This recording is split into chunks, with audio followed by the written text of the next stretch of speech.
की जय। सदगुरु श्री कबीर साहेब की जय। सदगुरु श्री पूरन साहेब की जय। सदगुरु श्री राम स्वरूप साहेब की जय। बोलिए वर्तमान आचार्य गुरुदेव की जय। विश्व वंदनी संत सम्राट बंदी छोर सदगुरु श्री कबीर साहब जी, मेरे हृदय मंदिर के आराध्य परम पुरुष सदगुरु श्री महंत साहब जी, पूजा के योग सभी संत समाज में चरण कमलों में सिर झुका के त्रिबार बंदी करता हूँ। बोलिए श्री सदगुरुदेव की जय। सदगुरु श्री कबीर साहब जी कहते हैं कि इस संसार में लोगों के अंदर आग लगी हुई है, और ऐसी आग लगी हुई है कि वो बिना ईंधन कंडे की आग है। ईंधन कंडे की आग हो तो पानी डाल के बुझा दी जाए। अब वो भ्रम की आग लगी हुई है, विषयों की आग लगी हुई है, काम क्रोध मद मोह लोभ की आग लगी हुई है, छल और कपट की आग लगी हुई है। दूसरों को लोग देखना नहीं चाहते, भ्रम भूल कल्पना में फंस करके स्वयं लूटे जा रहे हैं, दूसरों को लूट रहे हैं। अपनी निज की भी बर्बादी हो रही है, दूसरों की बर्बादी कर रहे हैं।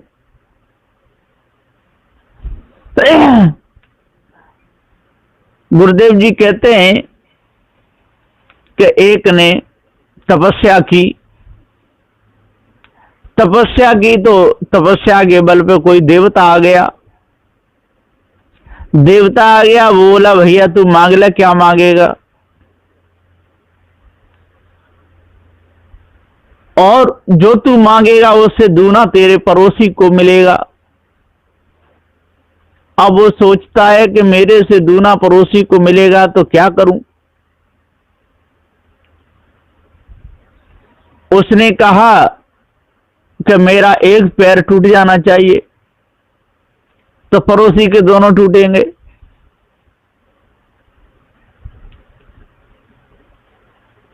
फिर उसने कहा मेरी एक बांह टूटनी चाहिए तो पड़ोसी की दोनों टूट गई।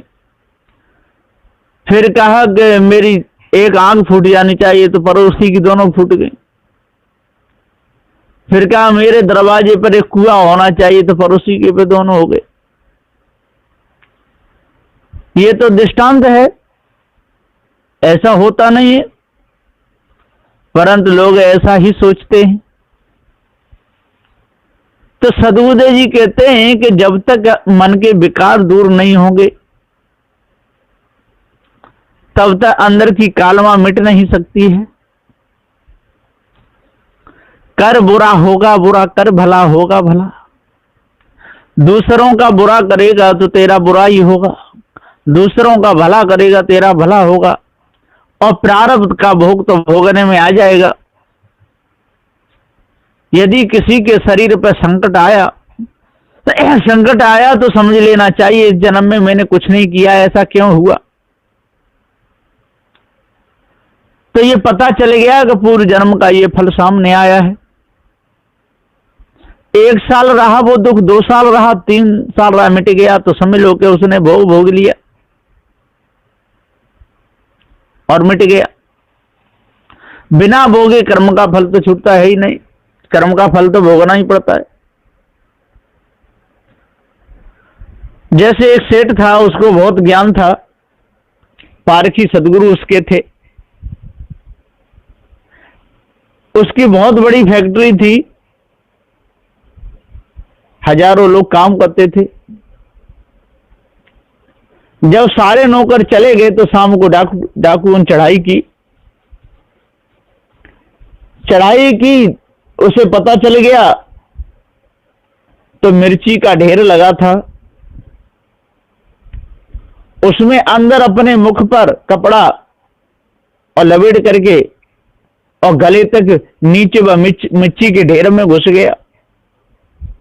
डाकू लोग आए, जो भी चुराया वो चुरा के ले गए, लेकिन वो बच गया। तो सुबह बहुत खुश हो रहा था। सबने क्या भैया खुश क्यों हो रहा है? कि पहले जन्म का भोग आज पूरा हो गया।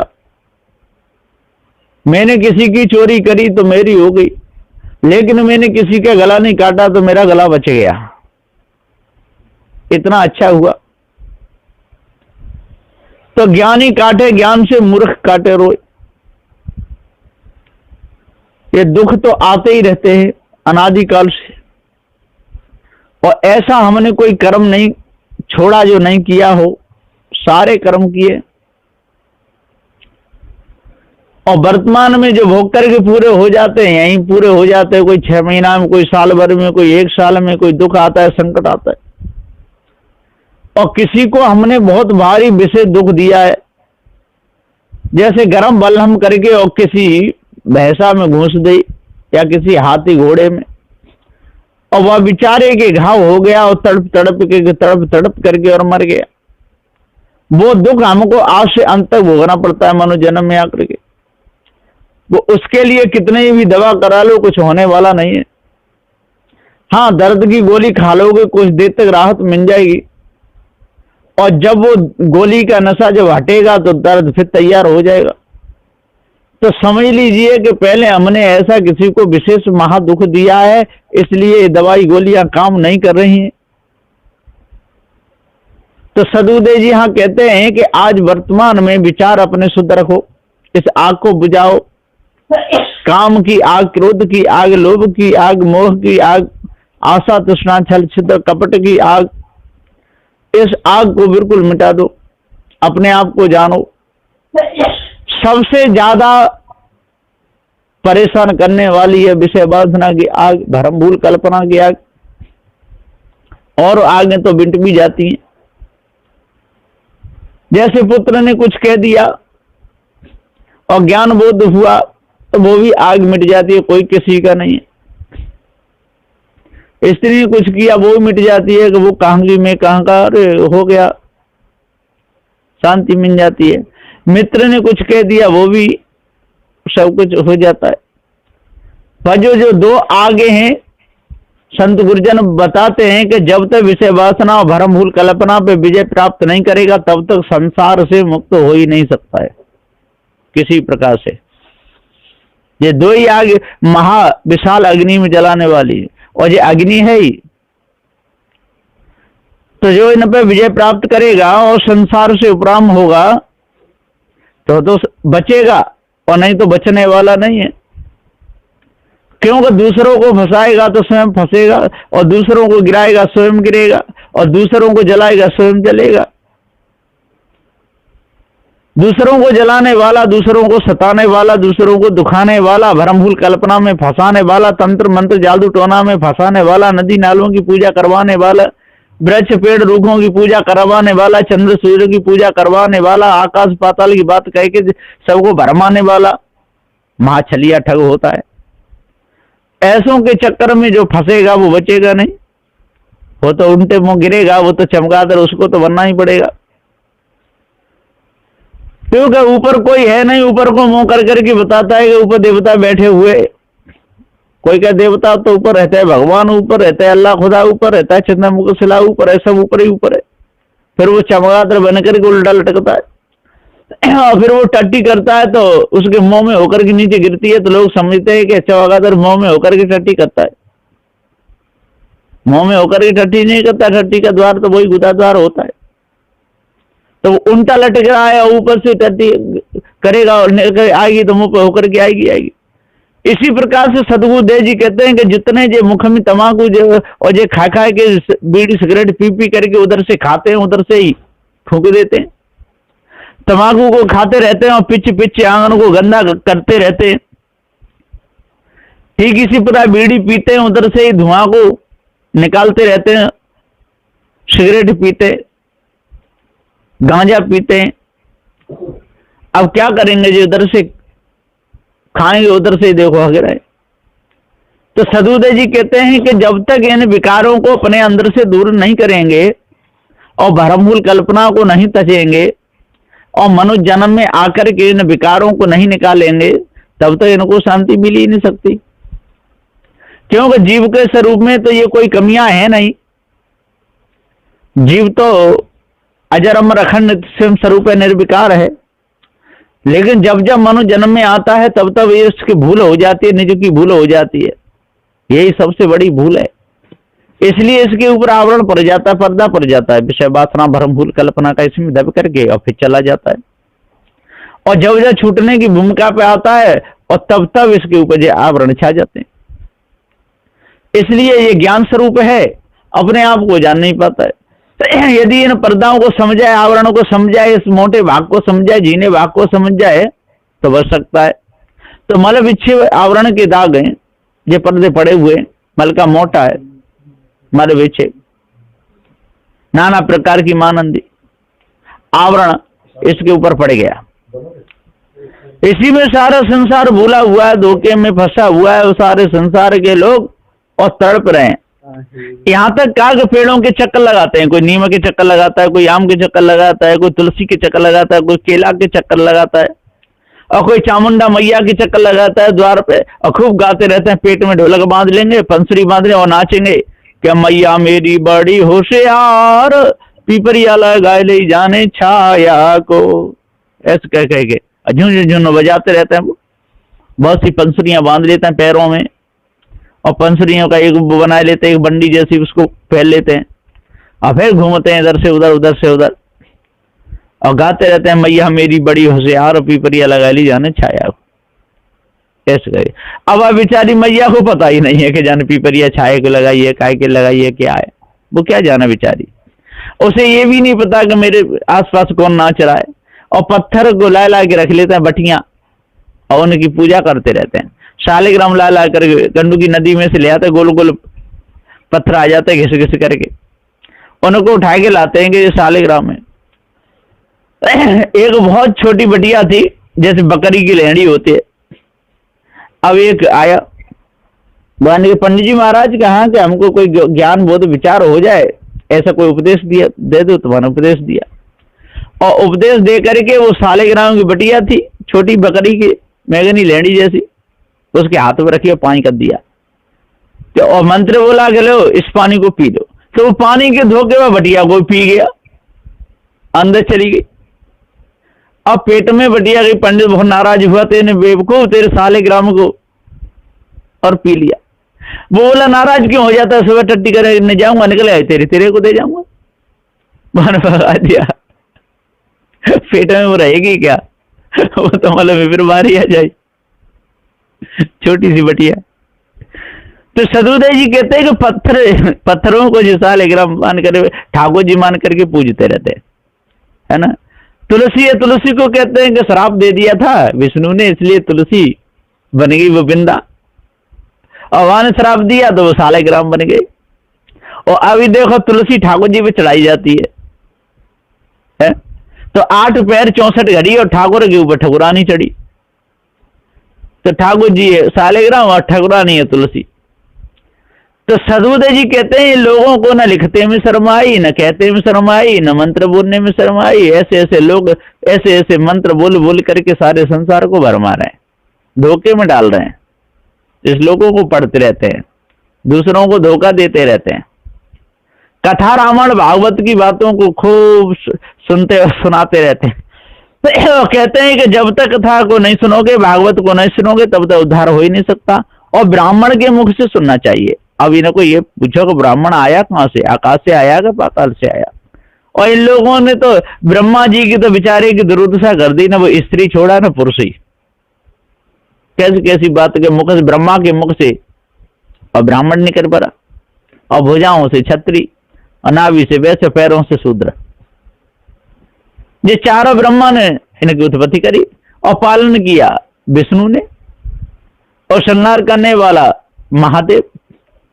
और शरीर में ठिकाने भी बहुत अच्छे अच्छे बता दिए, त्रिगुटी में ब्रह्मा और सावित्री, और कंठ में विष्णु और लक्ष्मी, और हृदय में महादेव और पार्वती, और नाभि में आद्या माया शारदा बैठी हुई है, और ऊपर ब्रह्मांड में बिंदु ब्रह्म। ऐसे कहे कहे के सारे संसार को इन्होंने खूब उल्लू बनाया। खूब श्वासा को खींचते रहे बैठ करके, है ना। अपान को समान में, समान को प्राण में, प्राण को उदान में, उदान को व्यान, व्यान को ब्रह्मांड में, और तत्व के घर्षण से जो प्रकाश हुआ उसी को कहने लगे कि जय ज्योति स्वरूप ब्रह्म है। अब वो तो तत्व के घर्षण का प्रकाश है, वो कोई ज्योति स्वरूप ब्रह्म नहीं है। तो इस मिथ्या मानंदी में फंस करके अपनी बर्बादी करते रहे और दूसरों को करते रहे, और इसी धधकती हुई आग में और जलते रहे। परेशान करने में इनको बहुत मौज आती है। गंगा घाट पे देखो कितनी भीड़ लग जाती है, और खूब मल मल के नहाते हैं। एक तो मैंने भी नहाते हुए देखा, तो बहुत देर होगी उसे नहाते नहाते नहाते नहाते नहाते नहाते। मैंने भैया इतना काय को रगड़ रहा है कि महाराज 10 साल में 5 साल में कहीं आना होता है, इसलिए कोई मैल नहीं रह जाए शरीर पे तो खूब अच्छी तरह धो रहा हूं, कोई पाप चिपका रह जाए तो छूट जाएगा। तो मैंने भैया पाप करता ही क्यों है कि महाराज घर में रहते हैं तो कुछ ना कुछ तो पाप हो ही जाते, हम तो संसारी लोग हैं, अब रहते हैं तो कुछ ना कुछ तो पाप हो ही जाते हैं कुछ करते। इसलिए आज मौका मिला है, 10 साल बाद आए हैं तो खूब नहा रहे हैं। तो वो सारे पाप वह गंगा जी में धोना चाहते हैं। और गंगा जी में क्या है, गंगा तो नदिया का नाम रखा है, मनुष्य ने रखा है, उसमें पानी भरा हुआ है, पानी में नहाने से कभी पाप नहीं कटते। ये सब बेकार की बातें। तो सारा संसार इसी अग्नि में जल रहा है, भ्रम की अग्नि में, भूल की अग्नि में, विषय वासना की अग्नि में। सद्गुरुदेव बार बार बताते हैं कि विषय वासना, भ्रम, भूल, कल्पना, मोमता, आसक्ति, इसको तज दो, तभी भाव बंधनों से छूटोगे, नहीं तो कोई छुड़ाने वाला नहीं है। सारे संसार के लोग इसी में अटके वटके लटके, और जब तक इस अटकन भटकन लटकन में रहेंगे। बंदिश और सदगुरु आचार्य गुरुदेव श्री मान साहब जी कहते हैं कि अटकन भटकन और लटकन, खानी जाल में जीव अटक जाता है और बाणी जाल में भटक जाता है, और दोनों में अटक भटक करके मां के पेट में लटक जाता है, और फिर आकर के विषय वासना, भ्रम, भूल, कल्पना के रोले में झूलता रहता है। और सदगुरुदेव कहते हैं कि 10 को त्याग, 8 को गहले, 6 का करे सुधार। जो 10 को त्याग दे, 8 को गहले और 6 का करे सुधार। पारख ज्ञान पूरा हो जावे तब होगा उद्धार। जब पूरा पारक ज्ञान हो जाएगा, जड़ चेतन का, बारीकी का ज्ञान, तब ही बचेगा, और नहीं तो बचेगा नहीं। इस संसार रूपी कुंड में गिनना पड़ेगा, सारे संसार में कोई बचाने वाला न हुआ है और न होगा। स्वयं बचोगे तो बच सकते हो, दूसरा कोई बचाने वाला नहीं। और जो भी आपके तन में दुख आ रहा है, आपके किए हुए का आ रहा है, दूसरे को दुख वो नहीं देना, दोष नहीं देना। दूसरों को दोष दोगे तो नया बन जाएगा। जो भी आ रहा है दुख या सुख, आपके किए हुए कर्मों का ही आ रहा है, इसमें दूसरा कोई कुछ भी नहीं कर सकता है। कभी कभी आपका बेटा है और आपसे उल्टा सीधा बोलता है, आंख निकालता है, कभी कभी मारने के सीधा पास, समझ लो पूरे जन्म का कोई हमारा शत्रु है, वो आ गया। इसी प्रकार से कोई बेटी है पूरे जन्म में और उसने आपकी बदनामी की है, तो आज ही वो भी बदनामी करके जाएगी। आपकी पत्नी है, पहले जन्म में आपने धोखा दिया छोड़ा, तो वो भी छोड़ के भाग जाएगी। जैसा पूर्व जन्म का ही फल हमारे सामने आएगा, हमने धोखा दिया है, वो धोखा हमारे सामने आएगा ही आएगा। आप किसी के साथ में बहुत अच्छा करते हैं, उसका बुरा सपने में भी नहीं सोचते, उसके पास बैठना चाहते हैं, लेकिन वो आपके पास बैठना नहीं चाहता, वो आपसे बोलना नहीं चाहता, आपको बहुत गंदी नजर से देखता है। समझ लो पहले जन्म में हमने उसको धोखा दिया है और हम उसे प्रेम कर रहे हैं। ऐसा है जैसे बहुत से पुरुष मोही होते हैं, उसकी पत्नी उससे बोलना नहीं चाहती, आंख निकालती है, चप्पल भी उतार लेती है, और फिर उसके पैर छू रहे हैं, हाथ जोड़ रहे हैं, पिट रहे हैं, ठुक रहे हैं, घर में ही रह रहे हैं। अब बताइए ये क्यों है? ये पहले जन्म का है और इस जन्म में आकर के वही मेल हो गया है। अब उनमें कभी बनने वाली नहीं है, ऐसे ही खटपट में सारी उमरिया चली जाती है, बीत जाती है। तो मित्रता का भाव, शत्रुता का भाव वर्तमान में दर्शता है।